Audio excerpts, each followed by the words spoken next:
மாற்றமே நிறைந்ததான இயேசுவின் நாமத்தில் உங்கள் யாவருக்கும் என் அன்பின் வாழ்த்துக்கள். அல்லேலூயா. இந்த நாளில கூட தேவ சமூகத்துல வரும்படி கர்த்தர் நமக்கு பெரிய கிருபை கொடுத்தார். கர்த்தருக்கே மகிமை உண்டாகட்டும். ஸ்தோத்திரம். இந்த காலவெளியிலே கொஞ்ச நேரம் தியானிப்பதற்காக நாம் எடுத்துக்கொள்வோம். 1 பேதுரு 2ஆம் அதிகாரம் 5ஆம் வசனம். 1 பேதுரு 2ஆம் அதிகாரம் 5ஆம் வசனம். இப்படியே பூர்வத்தில் தேவனிடத்தில் நம்பிக்கையா இருந்த 1 பேதுரு 2ஆம் அதிகாரம் 5ஆம் வசனம். ஜீவனுள்ள கற்களை போல ஆவிக்கேற்ற மாளிகையாகவும் இயேசு கிறிஸ்து மூலமாய் தேவனுக்கு பிரியமான ஆவிக்கேற்ற பலிகளை செலுத்தும்படிக்கு பரிசுத்த ஆசாரிய கூட்டமாகவும் கட்டப்பட்டு வருகிறீர்கள். ஆமென். ஹல்லேலூயா. ஸ்தோத்திரம். இந்த வசனத்திலே நாம் வாசிக்கும் போது 4 விதமான காரியங்களை நாம் பார்க்கிறோம். முதலாவது நாம் பார்க்கும் பொழுது ஜீவனுள்ள கற்களை போல, ஜீவனுள்ள கற்கள். ஹல்லேலூயா. கல்லுக்கு எங்கனா ஜீவன் இருக்குமா? ஆமென். கல்லுக்கு ஜீவன் கிடையாது. ஆனா பவுல் அப்போஸ்தலன் எழுதும்போது சொல்லுகிறார் ஜீவனுள்ள கற்களை போல. அப்ப இந்த கல்லுக்கு ஜீவன் வந்துச்சு அல்லது இருக்குதுன்னு சொன்னா அது எங்க இருந்து வந்துச்சு? வாசிங்க 4ஆம் வசனம். ஜீவனுள்ள மனுஷரால் தள்ளப்பட்டதாயினும் தேவனால் தெரிந்து கொள்ளப்பட்டதும் விலையேற பெற்றதுமாய் இருக்கிற ஜீவனுள்ள கல்லாகிய அவரிடத்தில் சேர்ந்தவர்களாகிய நீங்களும். ஆமென். என்னவா? மனுஷரால் தள்ளப்பட்டதும் தேவனால் தெரிந்து கொள்ளப்பட்டதும் விலையேற பெற்றதுமாய் இருக்கிற ஜீவனுள்ள கல்லாகிய இயேசுவினிடத்தில். ஹல்லேலூயா. அப்போ நாம் எல்லாருமே ஜீவனுள்ள கற்கள் என்று சொன்னால் நம்முடைய ஜீவன் எங்க வந்தது? தேவனாகிய கர்த்தரிடத்தில் வந்தது. அந்த தேவன் யார்? அவர் மனுஷனால் தள்ளப்பட்டதாயினும் மனுஷர் எல்லாரும் அவரை தள்ளி விட்டார்கள், ஆனால் தேவனால் தெரிந்து கொள்ளப்பட்டவர்கள். ஹல்லேலூயா. நம்முடைய தேவனாகிய கர்த்தரை பிதாவாகிய தேவன் தெரிந்து கொண்டார். அது மட்டுமல்ல, வெளியேற பெற்றதுமா இருக்கிற அந்த வெளியேற பெற்றதுமா இருக்கிற ஜீவனுள்ள கல்லாகிய இயேசுவினிடத்தில் சேர்ந்தவர்களாகிய நீங்களும். ஆமென். இயேசுவின், அதாவது ஜீவனுள்ள கல்லாகிய அவரிடத்தில் சேர்ந்தவர்களாகிய நாம் இப்பொழுது எப்படி இருக்கிறோம் சொன்னா சாதாரணமான கற்கள் இல்ல. ஹல்லேலூயா. ஜீவன் இல்லாத ஒரு கல் இல்ல. ஸ்தோத்திரம். ஆனா பவுல் அப்போஸ்தலன் எழுதும்போது என்ன சொல்றாரு? அந்த கல்லாகிய அவரிடத்தில், அதாவது வெளியேற பெற்ற கல்லாகிய இயேசுவினிடத்தில் நீங்க சேர்ந்தபடினால் அங்கிருந்து அந்த ஜீவன் அப்படியே நமக்குள்ள வந்து விட்டது. நம்ம எல்லாரும் கல்லு தான், ஒதுக்கப்பட்ட கல், வேணான்னு தள்ளப்பட்ட கல், மனுஷரால் தள்ளப்பட்ட கல். இது ஒன்றுக்கு உதவாது, இது எதுக்குமே பிரயோஜனப்படாது என்று சொல்லி நம்மை ஒரு மூலையில தள்ளி ஒதுக்கி வைத்து விட்டார்கள். ஆனா மூளைக்கு தலைக்கல்லாகவே கர்த்தர் நம்மை மாற்றி இருக்கிறார். ஹல்லேலூயா. இயேசுவை எப்படி மாற்றினாரோ பிதாவானவர், அவரிடத்தில் விசுவாசமா இருக்கிற நாம், அவரை ஏற்றுக்கொண்ட பிள்ளைகளா இருக்கிற நாம், அவருடைய ரத்தத்தினால கழுவப்பட்ட பிள்ளைகளா இருக்கிற நாம ஜீவனுள்ள கற்களாக கர்த்தர் நம்மை மாற்றி இருக்கிறார். ஹல்லேலூயா. நமக்குள்ள ஜீவன் இருக்கிறது. ஸ்தோத்திரம். கல்லுகளுக்கு எப்பொழுதுமே ஜீவன் கிடையாது, ஆனால் கர்த்தருடைய பிள்ளைகளுக்கோ அது எப்படின்னா ஜீவனுள்ள கற்களாக, ஒரு ஜீவனுள்ள கல்லாக. ஸ்தோத்திரம். கல்லுதான், கல்லுதான். பெரிய பணம் கிடையாது, பொருள் கிடையாது, அந்தஸ்து இல்ல, படிப்பு இல்ல, ஆனாலும் நாம் ஜீவனுள்ள கற்களாக கர்த்தர் நம்மை மாற்றி இருக்கிறார். ஆமென். ஸ்தோத்திரம். வாசிங்க. ஜீவனுள்ள கற்களை போல ஆவிக்கேற்ற மாளிகையாகவும். அது அப்படியே அந்த வசனத்தை அப்படியே வைத்துக் கொள்ளுங்க. 2 கொரிந்தியர் 5ஆம் அதிகாரம் 17-18 வசனத்தை வாசிங்க. 2 கொரிந்தியர் 5ஆம் அதிகாரம். இப்படி இருக்க ஒருவன் கிறிஸ்துவுக்குள் இருந்தால் புது சிருஷ்டியாய் இருக்கிறான். பழையவைகள் ஒழிந்து போயின, எல்லாம் புதிதாயின. இவை எல்லாம் தேவனாலே உண்டாயிற்று. ஒருவன் கிறிஸ்துவுக்குள் இருந்தால் அவன் புது சிருஷ்டியா இருக்கிறான், பழையவைகள் எல்லாம் ஒழிந்து போன, எல்லாம் புதிதாயின. இப்படி இருக்க இவைகள் எல்லாம் எப்படி உண்டாகிறது? தேவனால் உண்டாயிருக்கிறது. அவர் இயேசு கிறிஸ்துவை கொண்டு நம்மை தம்மோட ஒப்புரவாக்குதலின் ஊழியத்தை எங்களுக்கு ஒப்பு கொடுத்தார். ஆமென். பிதாவாகிய தேவன் இயேசு கிறிஸ்துவின் மூலமா நம்மை ஒப்புரவாக்கினார். இப்ப பவுல் அப்போஸ்தலன் என்ன சொல்றார்? அந்த ஒப்புரவாக்குதலின் ஊழியத்தை எங்களுக்கு கொடுத்தாரே. ஆமென். நாம சத்தியத்தை சொல்லி ரட்சிக்கப்படாத பிள்ளைகளை, இயேசு அறியாத ஜனங்களை நான் கிறிஸ்துவுக்கு நேராக வழிநடத்துகிற பிள்ளைகளாக கர்த்தரை வைத்திருக்கிறார். அப்போ ஆண்டவர் என்ன சொல்றாரு, ஒருவன் அதாவது நம்ம கிறிஸ்துக்குள்ள இருக்கிறோம்னா நாம் புதிய சிருஷ்டிகளா இருக்கிறோம், பழையெல்லாம் ஒழிந்து போய் இது எப்படி உண்டானது? இவையெல்லாம் தேவனால் உண்டாயிருக்கிறது. அந்த ஜீவனுள்ள கல்லாகிய இயேசுவின் மூலமாக நமக்கு உண்டாயிருக்கிறது. நாம் இப்பொழுது ஜீவனுள்ள கற்களாக காணப்படுகிறோம். அதை 1 கொரிந்தியர் 3 அதிகாரம் 11 வசனத்தை கூட வாசிங்க. 1 கொரிந்தியர் 3 அதிகாரம் 11 வசனம். போடப்பட்டிருக்கிற அஸ்திபாரம் ஆகிய இயேசு கிறிஸ்துவை அல்லாமல் வேறு அஸ்திபாரத்தை போட ஒருவனாலும் கூடாது. ஆமென். போடப்பட்டிருக்கிற அஸ்திபாரமே இல்லாமல், அஸ்திபாரமாகிய இயேசு கிறிஸ்துவே இல்லாமல் வேறே அஸ்திபாரத்தை போட ஒருவனால கூடாது. ஹல்லேலூயா. அதாவது எபேசியர்ல வாசித்தோம், மனுஷரால் தள்ளப்பட்டதும் தேவனால் தெரிந்து கொள்ளப்பட்டதும் ஆகிய அந்த மூலை கல்லாகிய இயேசுவானவர் நம்முடைய வாழ்க்கையில ஒரு அஸ்திபாரத்தை போட்டு வைத்திருக்கிறார். ஹல்லேலூயா. முதல் அப்போஸ்தலர் 1 அதிகாரத்துல 2 அதிகாரத்துல வாசிக்கும் போது சபையின் அஸ்திபாரத்தை அவர் போட்டார். ஹல்லேலூயா. சபைக்கு கர்த்தர் மூலைக்கல்லாக மாறினார். ஹல்லேலூயா. அத சுவிசேஷங்களை வாசிக்கிறோம், கோதுமை மணியானது நிலத்தில் விழுந்து சாகவிட்டால் தனித்திருக்கும் அசத்தது ஆகில் மிகுந்த பலனை கொடுக்கும். கர்த்தருடைய பிள்ளைகளே, மிகுந்த பலனை கொடுக்கும்படியாக நம்முடைய ஆண்டவராகிய கர்த்தர் ஒரு கோதுமை மணியாக நிலத்தில் விழுந்து சாக கொடுத்தார். ஹல்லேலூயா. அவர் ஜீவனை கொடுத்தபடினாலே, அவர் சாக கொடுத்தபடினாலே, அவர் மனுக்குலத்துக்கு ஜீவனை அர்ப்பணித்தபடினாலே இன்றைக்கு அநேக கோதுமை மணிகள் எழும்பியிருக்கிறது. உலகம் எங்கும் எழும்பியிருக்கிறது. ஹல்லேலூயா. மூலை முடுக்குகளிலே, காடுகளிலே, குகைகளிலே எல்லாம் கூட கோதுமை மணிகள் எழும்பியிருக்கிறது. எப்படி? ஒரு கோதுமை மணி தன் ஜீவனை கொடுத்தபடினாலே. ஹல்லேலூயா. அவர் தான் அஸ்திபாரத்தை போட்டார். ஹல்லேலூயா. சபையின் அஸ்திபாரம் நம்முடைய ஆண்டவராகிய இயேசு கிறிஸ்து. வாசிங்க எபேசியர் 2 அதிகாரம் 18 வசனத்திலிருந்து. எபேசியர் 2 அதிகாரம் 18 வசனத்திலிருந்து. ஆமென். ஹல்லேலூயா. ஸ்தோத்திரம் ஸ்தோத்திரம் ஸ்தோத்திரம். அந்தபடியே நாம் இருந்திருக்காரும் ஒரே ஆவியினாலே பிதாவினிடத்தில் சேரும் ஸ்லாக்கியத்தை அவர் மூலமாய் பெற்றிருக்கிறோம். யார் மூலமா பெற்றிருக்கிறோம்? மூலை கல்லாகிய இயேசு கிறிஸ்துவின் மூலமாய் பெற்றிருக்கிறோம். ஆகையால் நீங்கள் இனி நாம் அந்நியரும் பரதேசிகளும் இல்லாமல் பரிசுத்தவான்களோட ஒரே நகரத்தாரும் தேவனுடைய வீட்டாருமாயிருந்து அப்போஸ்தலர் தீர்க்கதரிசிகள் என்பவர்களுடைய அஸ்திபாரத்தின் மேல். ஆமென். கர்த்தர் அஸ்திபாரத்தை போட்டு ஆரம்பித்து விட்டார். புரிஞ்சுக்கோங்க, நம்முடைய ஜீவனுள்ள கல்லாகிய இயேசு கிறிஸ்து அஸ்திபாரத்தை போட்டார். இப்போ எப்படின்னா ஒன்னொன்னா நம்ம தீர்க்கதரிசிகள் சொன்ன வசனத்தின் மூலமாக நாம் கட்டப்பட்டு வருகிறோம். அஸ்திபாரத்தை போட்டு போட்டு நம்முடைய அஸ்திபாரத்தை ஸ்ட்ராங் பண்ணிட்டு வரோம். ஆவிக்குரிய புரியுதுங்களா? ஆவிக்குரிய வாழ்க்கையை நம்ம ஸ்ட்ராங் படுத்திட்டு வரோம். ஏசியா, எரேமியா தீர்க்கதரிசிகள், ஓசியா, இப்படி சின்ன தீர்க்கதரிசிகள், பெரிய தீர்க்கதரிசிகள் சொன்னப்பட்ட எல்லா காரியங்களையும் நாம் கேட்டு கேட்டு ஒவ்வொரு நாளும் பலப்பட்டு நம்முடைய அஸ்திபாரத்தை நாம் உறுதிப்படுத்தி கொண்டு வருகிறோம். ஹல்லேலூயா. என்ன வாசிக்கிறோம்? அஸ்திபாரத்தின் மேல் கட்டப்பட்டவர்களாய் இருக்கிறீர்கள், அதற்கு இயேசு கிறிஸ்து தாமே மூலை கல்லாய் இருக்கிறார். பாத்தீங்களா? அந்த மூலை கல்லாக இயேசு கிறிஸ்துவின் மேல் நாம் கட்டப்பட்டு வருகிறோம். 21 வசனம், அவர் மேல் மாளிகை முழுவதும் இசைவாய் இணைக்கப்பட்டு கர்த்தருக்குள் பரிசுத்த ஆலயமாக எழும்புகிறது. இப்படி எல்லாரும் கட்டப்பட்டு வந்து வந்து வந்து அவர் மேல் மாளிகை முழுவதும் இசைவாய் இணைக்கப்பட்டு கர்த்தருக்குள் பரிசுத்த ஆலயமாக எழும்புகிறது. ஒரு ஆலயமாக எங்கெங்கோ ஒரு கல்லை கட்ட தெரிஞ்சுக்கினேன், ஆலயத்துல கொண்டு வந்து வச்சு இப்போ ஆலயமாக ஒரு பரிசுத்த ஆலயமாய் எழும்புகிறது என்று சொல்லி பார்க்கிறோம். 22 வசனம், அவர் மேல் ஆவியினாலே தேவனுடைய வாசஸ்தலமாக கூட்டி கட்டப்பட்டு வருகிறீர்கள்.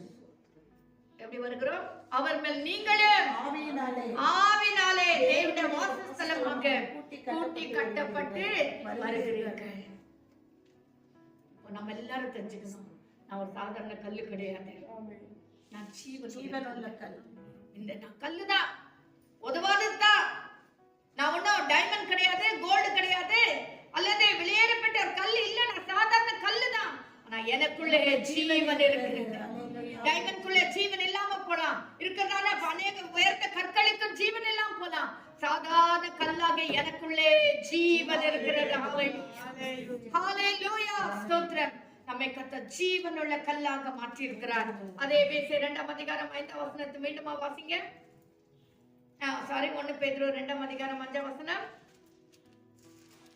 ஜீவனுள்ள கற்களை போல ஆவிக்கேற்ற வாசிங்க ஆவிக்கேற்ற மாளிகையாகவும் ஜீவனுள்ள கற்களை போல ஆவிக்கேற்ற மாளிகையாகவும். இரண்டாவது என்ன பார்க்கிறோம்? ஃபர்ஸ்ட் ஜீவனுள்ள கற்கள், இரண்டாவது என்ன பார்க்கிறோம்? ஆவிக்கேற்றதான ஒரு மாளிகை. ஆவிக்கேற்ற மாளிகை. ஆவிக்கேற்ற ஒரு ஷீட் வீடு, ஆவிக்கேற்ற ஒரு ஆர்சிசி வீடு சொல்லவே இல்லை. ஆமென். சாதாரண வீடு இல்லைங்களே, டூப்ளெக்ஸ் வீடு இல்ல, இல்ல அபார்ட்மெண்ட் இல்ல, ஆவிக்கேற்ற மாளிகை. இன்னைக்கு நம்ம எல்லாரும் என்ன செய்யறோம்னா, நம்மளே நம்ம டீக்ரேட் பண்ணிக்கிறோம். நான் ஒண்ணும் இல்ல, நான் எனக்கு என்ன முடியும், நான் இப்படி, என்கிட்ட பணம் இல்ல, என்கிட்ட நல்ல வீடு இல்ல, வசதி இல்லைன்னு சொல்லிக்கிறோம். ஆனா சொல்றேன், இல்ல கர்த்தருடைய பிள்ளையே, உன்னை நான் ஆவிக்கேற்ற மாளிகை, ஆமென், மாளிகையாக. ஹல்லேலூயா, ஸ்தோத்திரம். இந்த மாளிகையில எங்க பார்த்தாலும் விலையேற பெற்ற பொருட்கள் இருக்கும். ஆமென். கேட்டில இருந்து கடைசி கிச்சன் வரைக்கும் என்ன இருக்கும்? எங்க பார்த்தாலும் விலையேற பெற்ற பொருட்கள், விலையேற பெற்ற காரியங்கள். நல்ல, அதாவது ஸ்தோத்திரம், சின்ன ஒரு டோர் ஸ்டெப் போட்டா கூட சரி, மேட் போட்டா கூட சரி, அது கூட அவ்வளவு காஸ்ட்லியா இருக்கும். மாளிகையுடைய அனுபவம். கர்த்தர் சொல்றாரு, உங்களை நான் ஒரு மாளிகையாக வச்சிருக்கேன். மாளிகை. நமக்கெல்லாம் ஒரு ரோஷம் வர வேண்டாமா? எப்ப பார்த்தாலும் நம்ம அதை கீழ்த்தரமாவே நினைச்சுக்கிறோம். இல்லங்க, சொல்லுங்க, நான் கர்த்தர் என்ன ஒரு மாளிகை. இன்னைக்கு மாளிகையில் இருக்கிற பெரிய பெரிய காஸ்ட்லி பொருள் இல்லாம இருக்கலாம், உனக்குள்ள பரிசுத்த ஆவியானவர் உனக்குள்ள வெளிப்பாடை கர்த்தர் கொடுத்திருக்கிற. இன்னைக்கு அதுதான் கர்த்தர் அதிகமா ஸ்ட்ரெஸ் பண்ணி சொன்ன காரியம். ஜெபத்துல கூட கர்த்தர் அதைத்தான் சொன்னார். நம்ம என்ன நல்லவங்களா, நம்ம எல்லாம் ரொம்ப பரிசுத்தவான்களா இல்ல, ஆனாலும் கர்த்தர் சொல்றாரு, உனக்கு நான் வெளிப்பாடை கொடுத்திருக்கிறேன், என்னுடைய சத்தத்தை நீ கேட்கும்படி உனக்கு ஒரு பாக்கியத்தை கொடுத்திருக்கிறேன். ஹல்லேலூயா. உலக மனுஷர் கடவுளை பார்க்கணும்னு எங்கெங்கயோ மூல முடுக்கல எல்லாம் ஓடி உலகத்தின் அந்த கடியாந்திர வரைக்கும் ஓடுறாங்க. கடவுளை பார்க்க முடியுமா? கடவுள் கிட்ட இருந்து ஒரு ஆசீர்வாதம் கிடைக்குமான்னு நாம கூடுகிற நேரத்துல பரலோகத்தின் தேவன் நம் நடுவுல கடந்து வருகிறவராய் இருக்கிறார். ஹல்லேலூயா. அதுதான் நம்முடைய தேவனாகிய கர்த்தருடைய ஸ்பெஷாலிட்டி. ஹல்லேலூயா.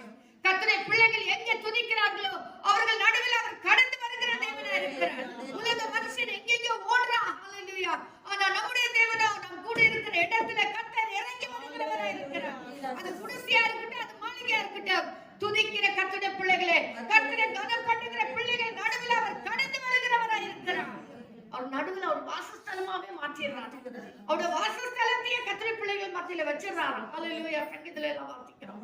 கர்த்தருடைய பிள்ளைகளே, நம்மை கர்த்தர் ஒரு மாளிகையாக வச்சிருக்கிறார். 1 கொரிந்தியர் 11ஆம் அதிகாரம் 13ஆம் வசனத்திலிருந்து வாசிக்கும் பொழுது, இங்க எப்படி மாளிகை என்று சொல்லி பார்க்கிறோம் சொன்னா, அது 18ஆம் வசனம் வரைக்கும் 28ஆம் வசனம் வரைக்கும் நீங்க வீட்டுல போயிட்டு வாசிங்க. 1 கொரிந்தியர் 12ஆம் அதிகாரம் 13ஆம் வசனத்திலிருந்து.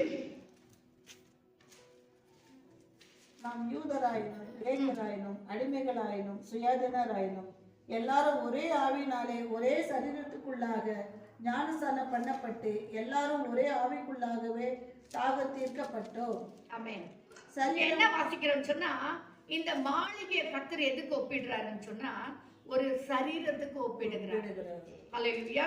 இந்த சரீரத்துல எப்படின்னா விதவிதமான அவயங்கள் உண்டு இல்லைங்களா? அவயம் இருக்குல்ல, எல்லா அவயமும் ஒரே வேலை செய்யாது. எந்த அவயம் அந்தந்த வேலைகளை செய்யும். அதுதான் சபை, அதான் மாளிகை. இந்த மாளிகையில நம்ம எல்லாரும் கர்த்தர் வச்சிருக்கிறார். எனக்கு ஒரு பொறுப்பை கர்த்தர் கொடுத்திருக்கிறார், உங்களுக்கு ஒரு பொறுப்பை கர்த்தர் உங்களுக்கு ஒரு பொறுப்பை கர்த்தர் கொடுத்திருக்கிறார். அந்த வேலை, இந்த ஒரு சரீரத்துல கை தன் கால் செய்யற வேலையை கை செய்யாது, கை செய்யற வேலையை கண் செய்யாது, அல்லது மூக்கு செய்யற வேலையை வாய் செய்யாது, அல்லது நான் செய்யற வேலையை வேற எந்த அவயமும் செய்யாது. அது அதனுடைய வேலையை அது கரெக்டா செய்யுது. அதுதான் மாளிகை. இந்த வீட்டுல நம்ம எல்லாரும் ஒரு சரீரத்தின் அவயங்கள் எப்படி இருக்கும், அதே போல நம்ம எல்லாரும் இந்த மாளிகையில ஒவ்வொரு அவயங்களா காணப்படுகிறோம். இந்த அவயங்கள் என்ன செய்யணும்னா அது அதனுடைய வேலைகளை நாம் கரெக்டா செய்யணும்னு சொல்லிட்டு 1 கொரிந்தியர் 13ஆம் அதிகாரம் 18ஆம் வசனமா 18ஆம் வசனத்திலிருந்து 22ஆம் வசனம் வரைக்கும் நீங்க வீட்டுல சென்று வாசிங்க. அல்லேலூயா. நிதானமா வாசிங்க. ஸ்தோத்திரம். அடுத்து நம்ம என்ன வாசிக்கிறோம்? ரோமர் 12ஆம் அதிகாரம் 4-5 வசனங்களை வாசிங்க. ரோமர் 12ஆம் அதிகாரம் 4-5 வசனம்.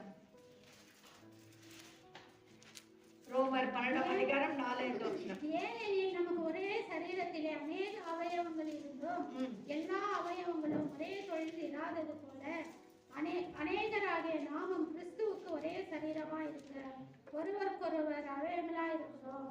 நமக்கு அருளப்பட்ட கிருபையின்படியே நாம் வெவ்வேறான வரங்கள் உள்ளவர்களானபடினாலே. இங்க இந்த வசனத்துல இந்த 4 வசனத்துல வாசிக்கும் போது வரங்களை குறித்து சொல்லப்படுகிறது. 4 வசனம் 5 வசனம் பாருங்க. ஏனெனில் நமக்கு ஒரே சரீரத்தில் அநேக அவைகளாய் இருந்தும் எல்லா அவைகளுக்கும் ஒரே தொழில் இராதது போல. என்ன அழகா சொல்றாரு பாத்தீங்களா? இதுதாங்க சபை, இதுதான் மாளிகை. இந்த மாளிகையில எல்லாரும் ஒரே வேலை செய்ய மாட்டாங்க. அவங்களுக்கு தனித்தனி வேலை இருக்கு. அவங்க வேலையை கரெக்டா பார்த்தா போதும். எல்லாமே கிரமமாய் நடக்கும். நம்ம என்ன செய்யறோம்? நம்ம வேலையை செய்யறதுல விட்டுட்டு இன்னொருத்தர் வேலையில போயிட்டு மூக்க நுழைக்கிறது. அதான் பிரச்சனை. ஆனா சொல்றேன், அப்படி செய்யாதுங்க. என்னவா? ஒரே சரீரமா இருக்கு, ஒருவருக்கு ஒருவர் அவர்களாய் இருக்கிறோம். நமக்கு அருளப்பட்ட கிருபையின்படியே நாம் வெவ்வேறான வரங்கள் உள்ளவர்கள் ஆனபடினால் நம்ம தீர்க்க தரிசனம் சொல்லுகிறது, வரத்தை உடையவன் விசுவாச பிரமாணத்துக்கு ஏற்றதாக சொல்லப்படுவர். புரியுதுங்களா? இதுதான் கிறிஸ்துவனுடைய ஒரே மாளிகை, ஒரு வீடு, ஒரு ஒரு ஒரு ஆவிக்கேற்ற ஒரு வீடுன்னு சொன்னா அப்படித்தான் இருக்கணும். நமக்கு கொடுக்கப்பட்ட பொறுப்பு, நமக்கு அருளப்பட்ட வேலை என்ன? அல்லேலூயா. நான் நிறைய நேரத்துல நினைப்பேன், நான் கார் ஓட்டினா எப்படி இருக்கும்னு. நான் கூட ஓட்டணும் அப்படின்னு சொன்னார். உனக்கு அந்த வேலை இல்லை. ஆமே. நான் உன்னை நான் உன்னை அந்த வேலைக்கு வைக்கல, அதுக்கு நான் வேற ஆளை வச்சிருக்கேன். உனக்கு நான் என்ன கொடுத்து நான் நினைக்கிறேன். நான் சும்மா சரி நான் கார்ல உட்காந்து போவோம் நான் நினைக்குவேன். கர்த்தர் உனக்கு என்ன கொடுத்திருக்காரு அதை நீ செய். ஆமே. அதற்கு அவங்களுக்கு கர்த்தர் ஒரு வேலையை கொடுத்திருக்கிறார். அந்த வேலையை நம்ம கரெக்டா செஞ்ச போதும் எல்லாமே கிரமமாய் நடக்கும். ஹல்லேலூயா. எபேசியர் 2ஆம் அதிகாரத்துக்கு மீண்டும் வாங்க. எபேசியர் 2ஆம் அதிகாரம் 18ஆம் வசனம். எபேசியர் 2ஆம் அதிகாரம் 18ஆம் வசனம். அந்தபடியே நாம் இருத்திரத்தாரும் ஒரே ஆவியினாலே பிதாவினிடத்தில் சேரும் சிலாக்கியத்தை அவர் மூலமாய் பெற்றிருக்கிறோம். ஆமென். வாசிங்க. ஆகையால் நீ அந்நியரும் பரதேசிகளுமாய் இராமல் பரிசுத்தவான்களோடு ஒரே நகரத்தாரும் தேவனுடைய வீட்டாருமாய் இருந்து அப்போஸ்தல தீர்க்கதரிசிகள் என்பவர்களுடைய அஸ்திபாரத்தின் மேல் கட்டப்பட்டவர்களாய் இருக்கிறீர்கள். ஆமென். இதுல நம்ம முன்ன வாசனம் நினைக்கிறேன். இதுல 19 வசனத்தை வாசிங்க. ஆகையால் நீங்கள் இனி அந்நியரும் பரதேசிகளுமாய் இராமல் பரிசுத்தவான்களோடு ஒரே நகரத்தாரும் தேவனுடைய வீட்டாருமாய் இருந்து. இப்ப நம்ம எல்லாரும் ஒரே நகரத்தார். ஆமென். நம்ம எல்லாம் எங்கேயோ பிறந்தோம், எங்கேயோ வளர்ந்தோம். ஆனா இன்னைக்கு தேவன் எல்லாரும் ஒண்ணா இருக்கிறோம். ஆனா நம்முடைய நகரம் எது? பரலோக ராஜ்யம். நம்ம எல்லாரும் ஒரே நகரத்தார். ஹல்லேலூயா. நம்ம எல்லாரும் ஒரே வீட்டார். ஒரு வீட்டுல எப்படி எல்லாம் சண்டை போட்டுக்க முடியுமா? முடியவே முடியாது. நம்ம எல்லாரும் ஒரே வீட்டாரா இருக்கிறோம். ஸ்தோத்திரம். அடுத்து 1 பேதுரு 2ஆம் அதிகாரத்துல வாசிக்கிறோம். அடுத்து என்ன வாசிக்கிறோம்? முதலாவது நாம் பார்த்தோம் நம் ஜீவனுள்ள கற்கள், 2வது ஆவிக்கேற்ற மாளிகை, 3வது இயேசு கிறிஸ்து மூலமாய் தேவனுக்கு பிரியமான ஆவிக்கேற்ற பலிகளை செலுத்தும்படிக்கு பரிசுத்த ஆசாரிய கூட்டம். ஹல்லேலூயா. 3வது என்ன பார்க்கிறோம்? பரிசுத்த ஆசாரிய கூட்டம். ஆமென். கர்த்தர் நம்மை ஆசாரியர்களாக மாற்றி வச்சிருக்காரு. இந்த சப்ஜெக்ட் ஆசாரியன் என்று சொல்லி பார்க்கும்போது ஒரு பெரிய சப்ஜெக்ட். ஆசாரியனுக்கு கர்த்தர் அவனுடைய உடையே வேற. ஆமென். அவனுக்கு தனி உடை, தனி சாப்பாடு, எல்லாமே தனி. ஏன்னா அவன் மகா பரிசுத்த ஸ்தலத்துக்குள்ள பிரவேசிக்கக்கூடியவர். ஹல்லேலூயா. ஜனங்களுக்காக போராடுகிறவர், மன்றாடுகிறவர், திறப்பின் வாயில நிற்கிறவர். ஹல்லேலூயா. நான் முதல் ஜெபத்துல கூட சொன்னேன், அந்த ஆசாரியன் ஏபோத் போட்டிருப்பாரு. அந்த ஏபோத்ல நான் சில வருஷங்களுக்கு முன்பதா கூட இந்த செய்தியை நான் கொடுத்திருக்கிறேன். ஏபோத்து போட்டிருப்பாரு. அதுல 12 பிதாக்களுடைய கோத்திர பிதாக்களுடைய பெயர்கள் அதுல பதிக்கப்பட்டிருக்கும். ஹல்லேலூயா. அந்த 12 கோத்திரத்தாருக்கும் இந்த ஆசாரியன் பொறுப்புள்ளவன். ஒவ்வொரு நாளும் அந்த கோத்திரத்துக்கு ஒவ்வொரு கற்கள் கொடுக்கப்பட்டிருக்கு. அந்த கற்கள் பதிக்கப்பட்டிருக்கும். ஒவ்வொரு நாளும் ஆசாரியன் என்ன செய்ய வேண்டும் என்றால் அந்த கோத்திர பிதாக்களை நினைத்து அவன் மறந்து போகாம இருக்கிறதுக்கு, அதாவது அவன் நெஞ்சிலே எழுதப்பட்டது போல அந்த ஏபோத் எண்ணம் அவனுடைய வஸ்திரத்தின் மேல் எழுதப்பட்டிருக்கும், பதிக்கப்பட்டிருக்கும். அவன் செபிக்கிற ஒருவராக காணப்படுவான். அல்லேலூயா. ஆசாரியன் செபிக்கிற ஒருவராக இருக்கிறார். வாசிங்க அந்த வசனத்தை மீண்டும் வாசிங்க. எபேசியர் ஒன்று பேசுற 2ஆம் அதிகாரம். Spiritual laws are being built to be holy priesthood to offer holy priesthood ஆசாரியன். கர்த்தர் நம்ம எப்படி பார்த்திருக்காரு? ஆவிக்கேற்ற பலிகளை செலுத்தும்படிக்கு பரிசுத்த ஆசாரிய கூட்டம். பரிசுத்த ஆசாரிய கூட்டம். ஆசாரியன் எப்பொழுதுமே பூஜை பண்ணிக்கொண்டே இருப்பான். வருகிறவர்கள் இப்ப நம்ம சரியா சொல்ல போனேன், நம்ம ஆலயத்துல வர்றோம், நம்ம செபிக்கிறோம். இப்ப சரியா ஒரு பூஜாரி எடுத்துக்கிட்டீங்கன்னா வரவங்களுக்கெல்லாம் என்ன செய்யணும் அப்படின்னு கேட்டு கேட்டு அவர் உள்ள போய் ஸ்தோத்திரம். நம்ம இப்ப அதெல்லாம் ஃபாலோ பண்றது இல்ல, இந்துக்கள் ஃபாலோ பண்றது. அது மகா பரிசுத்த ஸ்தலம், அங்கதான் கடவுள் இருப்பாரு இல்லைங்களா? மூலஸ்தலம் சொல்லுவாங்க. அங்கதான் கடவுள் வாங்கி நான் உள்ள போவாரு. உள்ள போய் அவர் என்ன செய்வாரு? அந்த இடத்துல என்ன கேட்டாங்களோ அதை அவர் மந்திரத்தை சொல்லி அப்புறம் கொண்டாந்து அவர் கொடுப்பாரு. நான் என்ன சொல்ல வரேன், இன்னைக்கு கர்த்தர் நம்ம எல்லாரையும் ஒரு ஆசாரியனாக மாத்திருக்காரு. ஏன்னா சிலுவிலே கர்த்தர் தொங்கிக் கொண்டு இருக்கும் போது ஆலயத்துடைய திரைச்சலை மேலிருந்து கீழ் வரைக்கும் 2ஆக கிழிந்தது. அப்படின்னு என்ன அர்த்தம்? இன்னைக்கு பிரதான ஆசாரியன் மட்டும் மகா பரிசுத்த ஸ்தலத்துல போகக்கூடியவன் அல்ல. இன்னைக்கு நம்ம எல்லாருமே கர்த்தர் மாற்றி வச்சிருக்காரு. நம்ம எல்லாமே அப்பா பிதாவென்று கூப்பிடப்படுகிற புத்திர சுவார்த்த ஆவியை கொடுத்து நம்ம எல்லாரும் மகா பரிசுத்த ஸ்தலத்து வரைக்கும் போய் தேவ சமூகத்துல மன்றாடக்கூடிய பிள்ளைகளாய் கர்த்தர் நம்மை மாற்றி வச்சிருக்காரு. அல்லேலூயா. கர்த்தருடைய பிள்ளைகளே, நம்ம ஆசாரியர்கள். இந்த ஆசாரியன் எப்படி இருக்கணும்னா பரிசுத்தமாய் காத்து. பரிசுத்த ஆசாரிய கூட்டம், சாதாரண கூட்டம் கிடையாது, பரிசுத்த ஆசாரிய கூட்டம். இந்த ஆசாரியன் ஒரு பரிசுத்தமா இருப்பான். ஏன்னா அவன் மற்றவர்களுக்கு செபிக்கிறான். இன்னைக்கு அதே தான் கர்த்தர் நம்ம எதிர்பார்க்கிறார். நான் உன்னை பரிசுத்த ஒரு ஆசாரியனாக மாத்திருக்கிறேன். அதே 2ஆம் அதிகாரம் 9ஆம் வசனத்துல வாசிக்கிறோம். நீங்களும் உங்களை அந்தகாரத்தினின்று தம்முடைய ஆச்சரியமான ஒளியினிடத்துக்கு வரவழைத்தவருடைய புண்ணியங்களை அறிவிக்கும்படிக்கு தெரிந்து கொள்ளப்பட்ட சந்ததியாயும் ராஜரிக ஆசாரிய கூட்டமாயும் பரிசுத்த ஜாதியாயும். ராஜரிகமான ஆசாரிய கூட்டம், பரிசுத்த ஜாதியாயும். ஆமென். ஒரு ஆசாரியன் முதலாவது தன்னை பரிசுத்தமாய் காத்துக்கொள்ள வேண்டும். 2வது தன் ஜனத்தை காத்துக்கொள்ள வேண்டும். 3வது அவர்களுக்காய் பரிந்து பேச வேண்டும். 4வது அந்த ஆலயத்தில் உள்ள விளக்குகள் எல்லாம் கரெக்டா எரியுதா அது அணையாம காத்துக்கொள்ள வேண்டும். ஸ்தோத்திரம். ஆசாரியனுக்கு எவ்வளவு பொறுப்பு இருக்கு பாத்தீங்களா? ஆசாரியன் ஒரு சபையின் மேய்ப்பனை குறிக்கலாம், அல்லது குடும்பத்தினுடைய தலைவனை குறிக்கலாம். நாம் ஒவ்வொருவரும் ஆசாரியனா இருக்கிறோம். நாம் ஒவ்வொருவருக்கும் கர்த்தர் எவ்வளவு பொறுப்பை கொடுத்திருக்காரு. ஆலயத்தில் இருக்கிறதான இந்த ஆலயத்தில் இருக்கிறதான விளக்கு அணையாம நாம் காத்துக்கொள்ள வேண்டும். அது 24 மணி நேரமும் அது எரிந்து கொண்டே இருக்கும். அல்லேலூயா. இந்த ஆசாரியன் ஒரு திரி சரியா எரியலன்னு சொன்னா அதை போய் அதை சீர்படுத்தி, சரி தெரியலைங்களா உங்களுக்கு?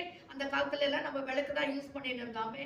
அப்ப என்ன செய்வோம்? சரியா எரியலன்னா கத்திரி எடுத்து அதை கட் பண்ணி அதை சரிப்படுத்தி மீண்டுமாக அதை நல்லா எரியும்படி செய்வோம். அந்த இடத்துக்கு அது பிரகாசத்தை கொடுக்கக்கூடிய ஒரு விளக்காக நாம் மாற்றுவோம். அதே போலதான் இன்னைக்கு அந்த ஆசாரிய ஊழியத்தை பரிசுத்த ஆவியானவர் செய்து கொண்டிருக்கிறார்.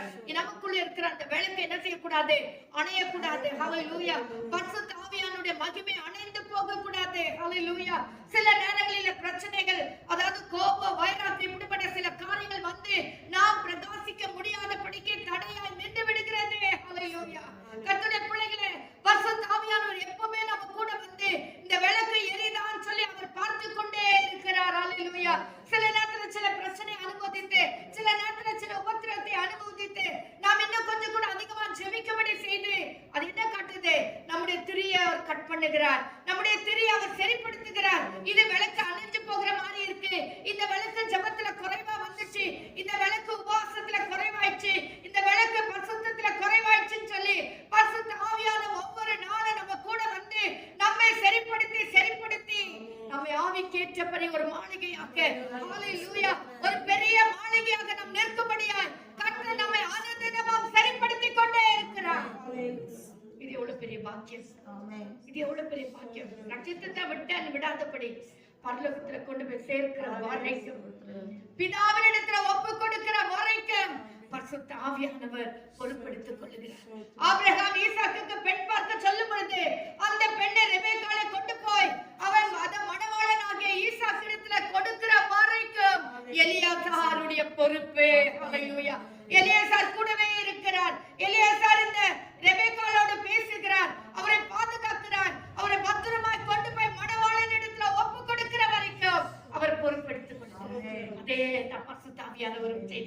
இருக்கிறார். அவர் மனவாளனாக இயேசு கிட்ட நம்மை கொண்டு போய் ஒப்பு கொடுக்கிற வரைக்கும் அவர் நம்மை கரம் பிடித்து நடத்தி கொண்டே இருக்கிறார். நம்மோடு இடைப்பட்டு கொண்டே இருக்கிறார். நம்மை சிக்ஷித்துக் கொண்டே இருக்கிறார். நம்மோடு பேசிக் கொண்டே இருக்கிறார். ஹalleluya, ஹalleluya.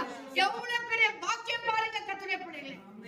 அன்னு சொல்ற இப்பேற்பட்ட பாக்கியத்தை உலகத்துல எந்த ஜாதி கிடைச்சிருக்கு? நமக்கு கர்த்தர் கொடுத்திருக்கிறார். நம்ம எவ்வளவு பாக்கியம் உள்ளவங்க, நம்ம எவ்வளவு சாக்கியம் உள்ளவங்க. நம்மை அனுதினமும் சரிப்படுத்தி இதான் ஆசாரியனுடைய வேலை. ஆனா சொன்ன உன்னை நான் ஒரு ஆசாரியை நான் வச்சிருக்கேன். நம்மை கத்துக்கொள்கிறது மட்டும் அல்ல, நம்ம மற்றவர்களுக்காக பரிந்து பேசுகிறவர்களாக இருக்கணும். ஒரு ஆசாரியன் அந்த 12 கோத்திரங்களுக்கு ஜெபிக்கிறது போல இன்னைக்கு கர்த்தர் நம்முடைய குடும்பத்தை நம்முடைய கருத்துல கொடுத்திருக்காரு. சபையை நம்ம கருத்துல கொடுத்து, நம்ம இருக்கிற இடத்தை கர்த்தர் நம்ம கருத்துல கொடுத்தாரு. நம்ம அக்கம் பக்கம் இருக்கிற ஜனத்தை கர்த்தர் நம்ம கருத்துல கொடுத்திருக்காரு. நம்ம ஒரு ஆசாரியனாக அவளுக்கு பரிந்து பேசுகிறவர்களா இருக்க வேண்டும். பாத்தீங்க, வெளிப்படுத்தல் 1ஆம் அதிகாரம் 6ஆம் வசனம். வெளிப்படுத்தல் 1ஆம் அதிகாரம் 6ஆம் வசனம். நம்மிடத்தில் அன்பு கூர்ந்து தமது இரத்தத்தினாலே நம்முடைய பாவங்களற நம்மை கழுவி தம்முடைய பிதாவாகிய தேவனுக்கு முன்பாக நம்மை ராஜாக்களும் ஆசாரியர்களும் ஆக்கின அவருக்கு மகிமையும் வல்லமையும் என்றென்றைக்கும் உண்டாயிருப்பதாக. ஆமென். ராஜாக்களும் ஆசாரியர்களும் ஆக்கின அவருக்கு மகிமையும் வல்லமையும் என்றென்றைக்கும் உண்டாயிருக்கட்டும். நம்ம என்னங்க நன்றி சொல்றோம் கர்த்தருக்கு? நம்ம வாய் திறந்து ஸ்தோத்திரம் கூட வருதில்லை. இங்க சொல்ல யோவான் அந்த தரிசனத்தை பார்த்தோன்னு சொல்றாரு, என்ன ஒரு ஆசாரியனாக மாற்றி இருக்கிறீரே, என்றைக்கும் மகிமை உண்டாகட்டும், என்றென்றைக்கும் உமக்கு கனம் உண்டாகட்டும். ஏன்னா அதுக்கு நான் பாத்திரம் இல்ல, என்னை மாற்றினரே, இந்த கனம் எல்லாம் உமக்கே உண்டாகட்டும். 5ஆம் அதிகாரம் வெளிப்படுத்தல் 5ஆம் அதிகாரம் 10ஆம் வசனம். வெளிப்படுத்தல் 5ஆம் அதிகாரம் 10ஆம் வசனம். You made them a kingdom and a priest to our God, and they will reign on the earth. ஆமென். தேவனுக்கு முன்பாக எங்களை ராஜாக்களும் ராஜாக்களும் ஆசாரியர்களும் ஆக்கினீர், நாங்கள் பூமியிலே அரசாளுவோம் என்று புதிய பாட்டை பாடினார். எப்பங்க?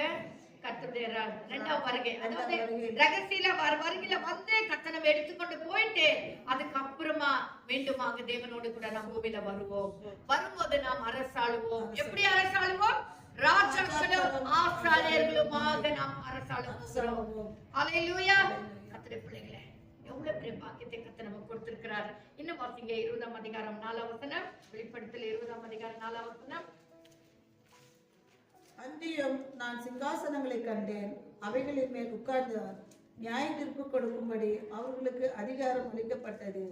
இயேசுவை பற்றிய சாட்சி நிமித்தமும் தேவனுடைய வசனத்தின் நிமித்தமும் சிரச்சேதம் பண்ணப்பட்டவர்களுடைய ஆத்துமாக்களையும் மிருகத்தையாவது அதன் சொருபத்தையாவது வணங்காமலும் தங்கள் நெற்றியிலும் தங்கள் கையிலும் அதன் முத்திரையை தரித்து கொள்ளாமலும் இருந்தவர்களையும் கண்டேன். அதாவது தங்கள் நெற்றியிலும் தங்கள் கையிலும் அதன் முத்திரையை தரித்து கொள்ளாமலும் இருந்தவர்களையும் கண்டேன். அவர்கள் கிறிஸ்துவுடனே 1000 வருஷம் அரசாண்டார்கள். ஹல்லேலூயா. யார்? இந்த ஆசாரியர்கள். அவர்கள் முத்திரையை தரித்துக் கொள்ளவில்லை, அவர்கள் அரசாண்டார்கள். மரணம் அடைந்த மற்றவர்கள் அந்த 1000 வருஷம் முடியும் அளவு உயிரடையவில்லை. இதுவே முதலாம் உயிர்த்தெழுதல். அல்லேலூயா, ஸ்தோத்திரம். 6ஆம் வசனம். முதலாம் உயிர்த்தெழுதலுக்கு பங்குள்ளவன் பாக்கியவானும் பசுத்தவானுமாய் இருக்கிறார். இவர்கள் மேல் 2ஆம் மரணத்துக்கு அதிகாரம் இல்லை. இவர்கள் தேவனுக்கும் கிறிஸ்துவுக்கும் முன்பாக ஆசாரியராய் இருந்து அவரோடு கூட 1000 வருஷம் அரசாளுவார்கள். எப்படியா? கர்த்தர் நம்மை ஆசாரியர்களா மாற்றினார். இந்த முதலாம் உயிர்த்தெழுதலுக்கு பங்கு உள்ளவன் பாக்கியவானும் பரிசுத்தவானுமா இருக்கிறான். அவன் என்ன செய்வான்னா, தேவனுக்கும் கிறிஸ்துவுக்கும் முன்பாக ஆசாரியராய் இருந்து அவரோடு கூட 1000 வருஷம் அரசாளுவார்கள். இப்போ இந்த ஆசாரியனுக்கு எவ்வளவு ஒரு பெரிய பாக்கியம் இருக்கு பாத்தீங்களா? ஆசாரியன் கூட ராஜாக்கள் மட்டும் இல்ல, ஆசாரியர்கள் கூட அரசாளும்படி கர்த்தர் செய்கிறார். அதுதான் கர்த்தர் சொல்றார், நான் உங்களை ஆசாரிய பரிசுத்த ஆசாரிய கூட்டமாக மாற்றியிருக்கிறேன். நம்முடைய வேலை என்ன? அதை காத்துக்கொள்ள வேண்டும். அதை நாம் காத்துக்கொள்ள வேண்டும். ஆசாரியத்துவத்தை நாம் விட்டுவிடக் கூடாது. ஸ்தோத்திரம். அடுத்ததாக இந்த 1 பேதுரு 2ஆம் அதிகாரம் 5ஆம் வசனத்துல வாசிக்கிறோம். எப்படின்னா, பலிகளை செலுத்தும்படி. எப்பேற்பட்ட பலிகள்? வாசிங்க அந்த வசனம். அந்தபடியே இதோ to offer spiritual sacrifice to Jesus Christ. ஆவிக்கேற்ற பலிகளை செலுத்தும்படிக்கு பரிசுத்த ஆசாரிய கூட்டமாகவும் கட்டப்பட்டு வருகிறது. ஆமென். பாருங்க, பலிகளை செலுத்தும்படின்னு சொல்லிட்டு இருந்தாக்கா ஆடு மாடுகளை பலி செலுத்துகிறதா மாறிட்டு இருக்கோம். ஆனா ஆவிக்கேற்ற பலிகளை செலுத்தும்படி எதற்காக கர்த்தர் நம்மை ஆசாரிய கூட்டமாய் மாற்றினார்னா ஆவிக்கேற்ற பலிகளை செலுத்தும்படி. ஹல்லேலூயா. ஆவிக்கேற்ற பலிகள் என்றால் என்ன? ஸ்தோத்திரம். முதலாவது நம்மையே கர்த்தருக்கு பலியாக அர்ப்பணிக்க வேண்டும். ஆமென். அதுதான் ஆவிக்கேற்ற பலி. முதலாவது நான் கர்த்தருடைய சமூகத்துல என்னை நான் அர்ப்பணிக்க வேண்டும். ஹல்லேலூயா. அதான் ஆவிக்கேற்ற பலி. ஸ்தோத்திரம். ஆவிக்கேற்ற பலி, அதாவது ஆபிரகாம் தன் மகனாகிய ஈசாக்கை பலி செலுத்த செல்லும் பொழுது அவன் அந்த பலிபீடத்தின் மேல் அவனை கடத்தி கால்களை கைகளை கட்டப்பட்டவனாக, ஒன்றும் பேசாதவனாக, ஒன்றும் செயல்படாதவனாக, ஹல்லேலூயா, கட்டப்பட்டவனாக அந்த பலிபீடத்தின் மேல் கடத்தப்பட்டது போல என் ஆண்டவராகிய கர்த்தருடைய கரத்துல, ஹல்லேலூயா, என் நேசருடைய கரத்துல கட்டப்பட்டவர்களாக, ஆண்டவரே நான் அல்ல நீரே எனக்குள் ஜீவிக்க வேண்டும். ஒருவன் கிறிஸ்துவுக்குள் இருந்தால் அவன் புது சிருஷ்டியா இருக்கிறான். பழையவைகள் ஒழிந்து போயின, எல்லாம் புதிதான சொல்லுகிற வண்ணமாய். ஆமென். ஹல்லேலூயா. கிறிஸ்துவுக்கு முன்பதாக நம்ம கட்டப்பட்ட ஒரு நிலைமையில இனி நான் இல்ல சுவாமி நீரே. ஞானஸ்நானம் எடுக்கும் பொழுது கூட தண்ணீருக்குள்ளாக நாம் ஏன் முழுகிறோம் என்றால் முழுவதுமாக உலகத்துக்காக மரித்து, உலகத்துடைய கிரியைகளுக்காக நம்முடைய கைகளை கால்களை கட்டப்பட்டு, ஹல்லேலூயா, கிறிஸ்துவுக்காக புது சிருஷ்டியா வெளிவரது அதனுடைய அர்த்தம். சோ அப்பேற்பட்ட ஒரு நிலைமை நம்முடைய வாழ்க்கையிலே காணப்பட வேண்டும். இதுதான் ஆவிக்கேற்றதான முதலாவது பலி. ஸ்தோத்திரம். இரண்டாவது பலி என்னன்னு சொன்னா நாம் ஏறெடுக்கிறதான ஸ்தோத்திரம், நாம் ஏறெடுக்கிறதான ஜெபங்கள். ஹல்லேலூயா. நாம் ஏறெடுக்கிறதான அதாவது ஸ்தோத்திர உபவாசங்கள், மன்றாட்டு ஜெபங்கள், பாடல்கள், துதிகள், இதெல்லாம் ஆவிக்கேற்ற பலிகள். ஸ்தோத்திரம். ஸ்தோத்திர பலியை கர்த்தர் கேட்கிறவங்க அந்த வாசிக்கிறீங்களா? மகிமைப்படுத்து கர்த்தர் சொல்றாரு. உலகத்துல இருக்கிற சங்கீதம் 50ஆம் அதிகாரம் நினைக்கிற உலகத்துல இருக்கிற பிராணிகளை என்னுடையவைகள். நான் பசியா இருந்தா அதை நான் கேட்டிருப்பேன். ஆனா அதை நான் விரும்பேன். நான் கேட்பதெல்லாம் உதடுகளுக்கு கனியாகிய ஸ்தோத்திர பலி. அந்த ஸ்தோத்திர பலியை நாம் செலுத்த வேண்டும்.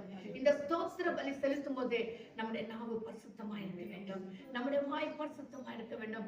தகுதி இல்லாத காரியங்கள் எல்லாம் பேசிவிட்டு, தகுதி இல்லாத காரியங்கள் எல்லாம் செய்துவிட்டு தேவனுக்கு செலுத்தின அந்த பலி ஆண்டவரால் ஏற்றுக்கொள்ளப்பட முடியாது. காயின் ஆபேலுடைய பலிகளை குறித்து நமக்கு நல்ல தெரியும். தேவனுக்கு ஏற்றதான ஒரு பலி, ஆவிக்கேற்ற பலிகளை நாம் செலுத்த வேண்டும். ஹல்லேலூயா. ஆபிரகாம் அதாவது சாலமோன் தேவாலயத்துல பலிகளை செலுத்தினான். ஸ்தோத்திரம். தேவனாகிய கர்த்தர் அதாவது அங்க இருக்கிற எல்லா ஆலயத்தை பரிசுத்தம் பண்ணி எல்லாம் சரிப்படுத்தி அவன் ஆட்களை வைத்து கிண்ணறங்களை வாசித்து பாடல்காரர்களை நிறுத்தி ஆசாரிகளை நிறுத்தி தேவனை மகிமைப்படுத்த ஆரம்பித்த போது கர்த்தருடைய மகிமை அந்த ஆலயத்தை முழுதுமா நிரப்பிச்சு. இல்லைங்களா?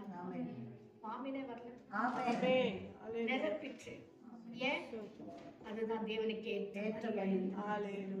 அதுதான் தேவனுக்கு ஏற்ற பலியா இருந்தது. ஒப்பனை பினேகாஸ் பலிகளை செலுத்தினார்கள். அந்நிய அக்கினிகளை கொண்டு வந்தார்கள். ஸ்தோத்திரம். அந்நிய அக்கினியை தேவ சமூகத்துல கொண்டு வந்தார்கள். கர்த்தர் அதை ஏற்றுக்கொள்ளவே இல்லை. கர்த்தர் அடித்தார். ஆமென். கர்த்தருடைய பிள்ளைகளே, அந்நிய அக்கினியை கத்த விரும்புறதில்லை, அந்நிய ஸ்தோத்திரத்தை கத்த விரும்புறதில்லை. நம்முடைய உள்ளத்தின் ஸ்தோத்திர பலியாகிய பலியை கத்த விரும்புகிறார். அது எப்பேற்பட்டதா இருக்க வேண்டும்? பரிசுத்தமா இருக்க வேண்டும், தேவனுக்கு பிரியமானதா இருக்க வேண்டும், தேவனுக்கு உகந்ததா இருக்க வேண்டும். யாரோ ஒரு ஊழியக்காரர் சொன்னாரா, ஒரு சபையின் போதகர், ஒரு பிலிம் ஆக்டர் நிறைய பணத்தை கொண்டு போயிட்டு தசம பாகமா கொடுத்தாராம். அவர் சொன்னாரு, இந்த தசம பாகத்தை நான் ஏற்றுக்க மாட்டேன். ஏன்னா இது பாவத்தினால வந்தது, நான் ஏற்றுக்க மாட்டேன். இது கர்த்தருக்கு பிரியமானது இல்லை. நீ கர்த்தருக்கு உண்மையா இருந்து கொடுத்தேனா கொஞ்சம் கொடுத்தா கூட நான் வாங்கிக்கிறேன். ஏன்னா அதுதான் கர்த்தருக்கு பிரியமானது. அநியாயமா சம்பாதிக்கிற பணத்தை கர்த்தர் ஏற்றுக்கொள்கிறது. கஷ்டப்பட்டு பரிசுத்தத்தோடு நம்ம சம்பாதிக்கிற அந்த கொஞ்சம் பணமா இருந்தாலும் அதை கர்த்தர் ஆசீர்வதிக்கிறார், இரட்டத்தனையாக மாற்றுகிறார். இதுதான் ஆவிக்கேற்ற பலிகள்.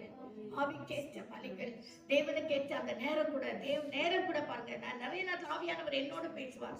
நேரம் கூட ஒரு நாளெல்லாம் இந்த வேலை அந்த வேலை இப்படி அப்படின்னு சொல்லிட்டு ரொம்ப பிஸி ஆயிடுறோம். ஆனா செபம் பண்ணும்போது மட்டும் கொஞ்சமா ஜெபம் பண்றோம். அப்போ வாரத்துக்கு ஒரு நாள் 24 மணி நேரத்துல முடிஞ்ச அளவுக்குன்னா கண்டிப்பா நம்ம 8 ஹவர் 9 ஹவர் எல்லா வேலையும் செய்யறோம். 10 ஹவர் கூட செய்துறோம். தேவ சமூகத்துல உட்காந்து 1/2 ஹவர் இல்ல 1 ஹவர் இவ்வளவுதான் நம்ம கொடுக்கிறோம், அதுலயே நம்ம குறைச்சல் உள்ளவர்கள் இருக்கோம். அப்போ நமக்கு ஆவிக்கேற்ற பலிகளை செலுத்தும்படியாத்தான் நம்மை கர்த்தர் ஆசாரியனாக கர்த்தர் மாற்றி இருக்கிறார். ஹல்லேலூயா. கர்த்தருடைய பிள்ளைகளை இப்ப 2ஆம் அதிகாரம் 1ஆம் வசனத்திலிருந்து வாசிங்க. 1 பேதுரு 2ஆம் அதிகாரம் 1ஆம் இப்படி இருக்க வசனம். கர்த்தர் தயை உள்ளவர் என்பதை நீங்கள் ருசித்து பார்த்தது உண்டானால் சகல துர்க்குணத்தையும் சகலவித கபடத்தையும் வஞ்சகங்களையும் பொறாமைகளையும் சகலவித இங்க நம்ம அப்படியே வச்சுக்கோங்க. இங்க நம்ம வாசித்தோம் 4ஆம் அதிகாரம் 4ஆம் வசனம் 5ஆம் வசனத்துல ஜீவனுள்ள கற்களாக மாற்றி இருக்கிறார். தேவ ஆவிக்கேற்ற மாளிகையாக மாற்றி இருக்கிறார். தேவனுக்கு பிரியமான ஆவிக்கேற்ற பலிகளை செலுத்தும்படியாக பரிசுத்த ஆசாரிய கூட்டமாய கர்த்தர் மாற்றி இருக்கிறார். ஏன்னா நீங்கள் சகல துர்க்குணத்தையும் விட்டுருங்க, சகல கபடத்தையும் விட்டுருங்க, வஞ்சகங்களையும் விட்டுருங்க, பொறாமைகளையும் விட்டுருங்க, சகலவித ஒரு கூறுதலையும் ஒழித்து விட்டுருங்க, ஒழிச்சிருங்க. வேண்டவே வேண்டான்றார் அப்போஸ்தலனாகிய பவுல். ஒழித்து விட்டு என்ன செய்யணும்? நீங்கள் வளரும்படி. இவையெல்லாம் ஒழிச்சாதான் நம்ம ஆவிக்கேற்ற மாதிரி ஆவிக்குரிய பிள்ளைகளாக வளர முடியும். வளரும்படி புதிதாய் பிறந்த குழந்தைகளை போல கலங்கமில்லாத ஞானப்பாலின் இந்த திருவசனம் எப்பேற்பட்டது? கலங்கமில்லாதது. அதுல கலப்படமே கிடையாது. இந்த திருவசனத்துல இந்த வசனம் எல்லாம் ஆம் என்றும் ஆமென் என்றும் சொல்லப்படுகிறது. ஆமென். இதுல எந்த கலங்கமும் வரவே முடியாதான்னு சொல்றாரு. புதிதாய் பிறந்த குழந்தைகளை போல திருவசனமாகிய கலங்கம் இல்லாத ஞான பாலின் மேல் வாஞ்சையாயிருங்க. இததான் கடைசியா நமக்கு ஒரு புத்திமதியை சொல்றாரு. நான் சொல்ல பவுல் அப்போஸ்தலன் சொல்றேன். நீங்கள் எல்லா சகலவித துர்க்குணத்தையும் விட்டுருங்க, சகலவித கபடத்தையும் வஞ்சகங்களையும் பொறாமைகளையும் சகலவித புறக்குறுதலையும் ஒழித்து விட்டு ஒரு புதுசா பிறந்த ஒரு குழந்தைய போல. புதுசா பிறந்த குழந்தை என்னங்க எப்படி இருக்கும்? அந்த குழந்தை அதுக்கு ஒண்ணுமே தெரியாது. அதுக்கு தேவையானதெல்லாம் பால். அதான் சொல்றாரு, அதுக்கு வேற ஒண்ணுமே தெரியாது. புதுசா பிறந்த குழந்தை, ஆமென், அதுக்கு தேவையானதெல்லாம் பால் மட்டும்தான். அந்த பாலை கொடுத்துட்டு அந்த குழந்தை திருப்தி ஆயிடுவாங்க. அந்த மாதிரிதான் இந்த திருவசனமாகிய ஞான பாலின் மேல் வாஞ்சையாயிருங்க, தாகமாயிருங்க. ஏன்னா மூளைக்கல்லாகிய கிறிஸ்து உங்களை ஜீவனுள்ள கற்களாக மாத்திருக்காரு, சபையின் அஸ்திபாரமாக மாத்திருக்காரு. அவர் தான் நம்முடைய சபையின் அஸ்திபாரம். நீங்களே தேவனுடைய ஆலயமா இருக்கிறீர்கள் என்றால் தேவன் உங்களை அறியாதிருக்கிறீர்களா அப்படின்னு சொல்லி கொரிந்தியர்ல வாசிக்கிறோம். அப்ப இந்த ஆலயத்தை கர்த்தர் என்ன செய்யறாருன்னா மாளிகையாக மாற்றி நமக்குள்ள அவர் வாசமா இருக்கிறார். நம்ம எல்லாரும் கண்களை மூடி ஜெபிக்கலாம். ஹல்லேலூயா. ஸ்தோத்திரம். ஆமென். ஹல்லேலூயா.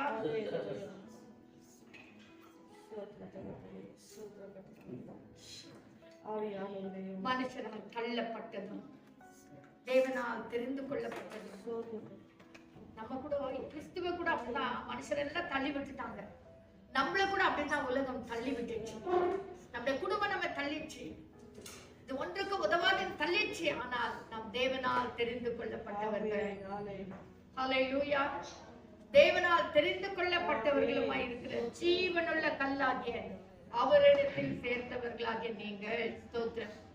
ஜீவனுள்ள கல்லாகிய மூளைக்கு தலைக்கல்லா இருக்கிற கிறிஸ்துவுக்கு இடத்துல, அதாவது அஸ்திபாரமா இருக்கிற கிறிஸ்துவின் இடத்துல சேர்ந்தவர்களாகிய நாம், நம்மை கர்த்தர், அதாவது இந்த இந்த கல்லு எனக்கு என்னை குறித்து நான் சொல்றேன். இந்த கல்லுக்கு ஜீவன் இல்லை. ஆனா எப்போ ஜீவன் உள்ள கல்லோட நம்ம சேர்ந்துக்கணுமோ அங்கிருந்து அந்த ஜீவன் அப்படியே நமக்குள்ள வந்துச்சு. ஓ ஸ்தோத்திரம். ஹல்லேலூயா. ஒரு மேக்னெட் எப்படி இன்னொரு இரும்பை எப்படி இழுத்துக்குதோ அதே போல நம்ம எப்ப அவர்கிட்ட போயிட்டோம் அங்கிருந்து ஜீவன் நமக்குள்ள வந்துச்சு. அங்கிருந்து அதே மகிமை நமக்குள்ள வந்துச்சு, அதே வாஞ்சை நமக்குள்ள வந்துச்சு, அதே தாழ்மை நமக்குள்ள வந்துச்சு. ஜீவனுள்ள கல்லாகி இயேசுவின் இடத்துல குணாதிசயங்கள் எல்லாம் நமக்குள்ள அப்படியே வந்து விட்டது. கர்த்தருடைய பிள்ளைகளே, நம்மை ஜீவனுள்ள கற்களாக மாற்றிட்டார். கல்லாக சொல்லல, கல்லு அவர் மட்டும்தான். நல்லா புரிஞ்சுக்கோங்க, கல்லு அவர் மட்டும்தான். கல்லு சிங்குலர், ஒரே கல்லு. இப்ப நம்ம எல்லாம் கல்லு கிடையாது, கற்கள். நான் ஒரு கல்லு, நீங்க ஒரு கல்லு, இன்னொருத்தர் ஒரு கல்லு, இன்னொருத்தர் ஒரு கல். சபையில இருக்கிறவங்க எல்லாருமே ஒரு ஒரு கற்கள். ஏன்னா கல்லு ஒன்னொன்னா வச்சுதான் மாளிகையை கட்ட முடியும், ஒரே கல்லால கட்ட முடியாது. நம்ம எல்லாரும் கற்க ஜீவனுள்ள கற்களாக மாற்றி மாளிகையாக ஆவிக்கேற்ற மாளிகையாக கட்டி கொண்டு வருகிறார். பரலோகத்துல போன பிறகுதான் மாளிகை கிடையாதுங்க, உலகத்துல நாமே ஒரு மாளிகையாக இருக்கிறோம். அதான் சபை, அதுதான் சபை. நன்றி ராஜா, நன்றி ராஜா. எல்லாத்துக்கும் லாஸ்ட்ல சொல்லிட்டாரு, எல்லா துர்க்குணத்தை விட்டுருங்க, கபடத்தை விட்டுருங்க, வஞ்சகத்தை விட்டுருங்க, பொறாமை விட்டுருங்க, புறங்குறுதலையும் விட்டுருங்க. ஞான பாலில் வஸ்திரவசனமாகிய ஞான பாலின் மேல் வாஞ்சியாக இருங்க. இதை நம்ம செய்வோமா? இதை செய்யும்படி ஆவியானவர் நமக்கு உதவி செய்வாங்க. ஏன்னா ஆசாரியன் பரிசுத்த கூட்டம், பரிசுத்த ஆசாரிய கூட்டம் பலிகளை செலுத்தும்படியா தான் கர்த்தர் நம்ம தெரிஞ்சுன்னு இருக்காங்க. கர்த்தர் நமக்கு இறக்க செய்யட்டும். ஹல்லேலூயா, ஹல்லேலூயா. மகிமையும் மாட்சிமை நிறைந்ததான எங்கள் பரலோக பிதாவே, இந்த நல்ல வேளைக்கு நன்றி ராஜா. இந்த நாளிலே கூட சுவாமி எங்களை ஒரு ஆவிக்கேற்ற ஆண்டவரே ஜீவன் உள்ள கற்களாக எங்களை மாற்றி இருக்கிறீரே, அதற்காக நன்றி ராஜா. ஹல்லேலூயா, ஹல்லேலூயா. வசனத்துல வாசிக்கிறார் ராஜா, ஸ்தோத்திரம். என்னிலும் எனக்குள்ளது பெரிய காரியங்களை நீங்கள் செய்வீர்கள் என்று சொல்லியிருக்கிறேன் ஆண்டவரே. உமக்குள்ள இருக்கிற அந்த ஜீவன், உமக்குள்ள இருக்கிற அந்த வல்லமை, உமக்குள்ள இருக்கிற அந்த பலன் எங்களுக்கு நீ கொடுத்திருக்கிறீர், அதற்காக நன்றி ராஜா. நன்றி சுவாமி. மார்க்க கடைசி அதிகாரத்துல வாசிக்கிறோம், சாவுக்கு எதுவான யாதொன்றை குடித்தாலும் அது உங்களை சேதப்படுத்தாது, கற்பங்களை எடுப்பீர்கள், வியாதிஸ்தர் மேல் கைகளை வைப்பீர்கள். ஆண்டவரே, எவ்வளவு பெரிய அதிகாரத்தை எங்களுக்கு கொடுத்திருக்கீங்க ஆண்டவரே. இதை நாங்கள் பயன்படுத்திக் கொள்ள எங்களுக்கு உதவி செய்யும் ஆண்டவரே. இந்த நாட்களில் நாங்கள் செயல்படும்படி கர்த்தங்களுக்கு உதவி செய்வீராங்க. ஆண்டவரே, ஆசாரியனை போல ஆண்டவரே நேரமும் செபிக்கிற ஒருவராக, துதிக்கிற ஒருவராக, ஆராதிக்கிற பிள்ளைகளாக, கனம் பண்ணுகிற பிள்ளைகளாக, இந்த விளக்கு அணையாதபடி காத்துக்கொள்ளுகிற பிள்ளைகளாக எங்களை மாற்றும் ஆண்டவரே. மாற்றும் ஐயா. எங்களோட டெஸ்டினேஷன் பரலோகம் ஆண்டவரே. இந்த பரலோகத்துல போய் சேருகிற வரைக்கும் ஆண்டவரே எங்களுடைய கருத்தை நாங்கள் பிடித்து நடக்க எங்களுக்கு உதவி செய்யும். இந்த வசனம் எங்களோடு கூட இருக்கட்டும். தொடர்ந்து நீர் பேசும், வழிநடத்தும். இயேசுவின் நாமத்தில் செபிக்கிறோம் எங்கள் ஜீவனுள்ள பிதாவே. ஆமென், ஆமென்.